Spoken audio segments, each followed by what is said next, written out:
Good afternoon. It's your man Chris Jones, NoVACAIN Kennels, and I'm gonna take a brief moment. We're gonna talk about week 4. Now, week 4, uh, typically, I introduce beef, and when it comes to the actual beef that I introduce to my dogs in week 4, it's more of the beef organs. Over cuts of beef, over ribs and stuff like that, because at this time the dogs are thriving. The dogs have their gut has turned on, the acid has started to build up and become strong. They're eating chicken very well on their own. They're eating quarter legs. They're eating chicken necks. They're eating turkey necks. They're eating some chicken liver. They're eating some chicken heart, some turkey heart. They have started eating pork, and by the end of week 3, I have also introduced pork hearts to them, but I didn't play around with any organs other than the chicken livers that week, just to get them used to consuming some organs and me finding out where I need to make adjustments at in order to make sure that the dogs are still thriving, the puppies are still thriving, and have moved in the right direction to continue on with the program to get them introduced to raw food properly. So in week 4, we want to start to introduce some beef organs. And typically with the beef organs that I tell people to start out with is some beef liver and some beef kidney, because those are two main organs that we use on our yard, on NoVACAIN Kennels yard, to incorporate into our dog's food. All right, so week 4, the first day, the first couple of days, you continue on with your chicken necks, your turkey necks, your legs, your quarter legs, your slices of your cuts of pork that the dogs have been eating, and you've been mixing it up. You've been playing around with those first few items, and the dogs are really thriving. So now you want to start on the second day. You want to remove the chicken liver, and you want to add a small portion of beef liver in there. You want to add the beef liver in there along with the chicken necks, ground chicken necks or chicken necks, to so the stomach is still used to one source, but it's being introduced to a new source of food, which is the actual beef liver. What you do is on that Tuesday, you give them a little bit. You let them eat that for their second meal.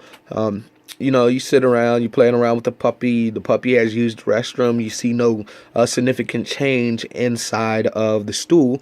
So you're thinking, okay, everything is going well. So what you do on the following meal, on the third meal, is you give them a little more of the beef organ with their food. This time it can be the chicken leg or turkey neck or some pork, and just watch them again, see them use the restroom, check out the stool. If everything's still going good, what you want to do for that fourth meal is just go back to the chicken necks, because like I keep saying in each video, the chicken necks itself is your staple for puppies, and that's the one thing that you want to make sure that the puppies get enough of as they're growing, because that contains so many vital things in the workings of making a healthy puppy that thrives and grows strong. Those chicken necks, provide the dog with the calcium. It provides the dogs with the cartilage to, like I said, to help the skeleton grow, to help the joints and ligaments in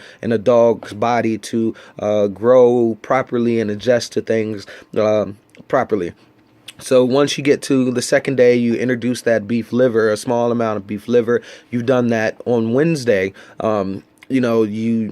You give your normal morning meal of your necks, and then you get a little bit of organs for the second meal. Then you go back to some necks. But that fourth meal, what I like to do then on that fourth meal is I like to add a thin slice of beef kidney. because the beef kidney is a little, in my opinion, a little richer than the beef liver. All right, so you add a thin slice with that. You play with your dog, you watch your dog use the restroom. There's no significant change in there. You're good to go. So that following day, you just start the whole cycle over. But the difference is on that following day, you give no organs, because you, over the last couple days, you've given a significant amount of organ meats or organs to your dog, and you want to give the system time to make the adjustment, but still digest what's already being fed and what's been being fed properly. So on that fourth day, you give no organs, but when you come to that Friday, the last day of the week, you go back and you give a little bit of the kidney with a little bit of the beef liver, and you just kind of watch your dogs. So if your dogs are thriving from there, and they're digesting, and there's no looseness of the stool, no major looseness of the stool, no diarrhea or anything like that, continue on with the feeding program. But remember, if the dog's stool goes from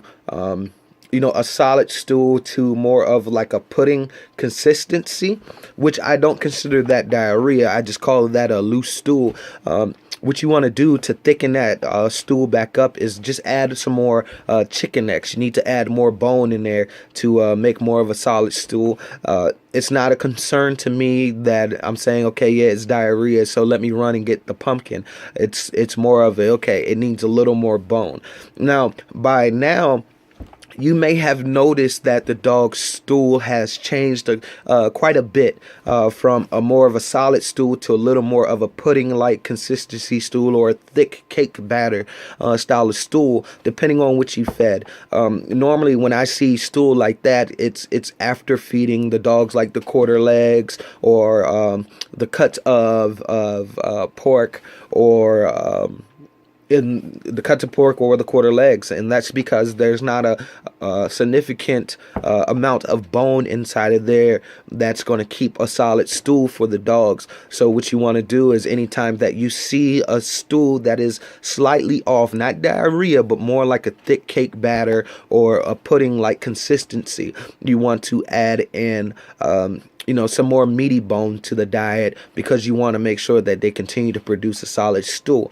Now, if you're adding a little more meaty bone to the diet and it's still like a pudding style consistency of the poop, then you just want to kind of backtrack a little bit and see if you given too much of it, or you're not feeding enough food, because that as well, giving too much organs can do that, and but way too much organs can actually take it into cannon butt, which you don't want to do. But not giving enough food to the puppy itself to feed the body to make solid stools can also cause the dog to have pudding like or thick cake batter consistency of poop.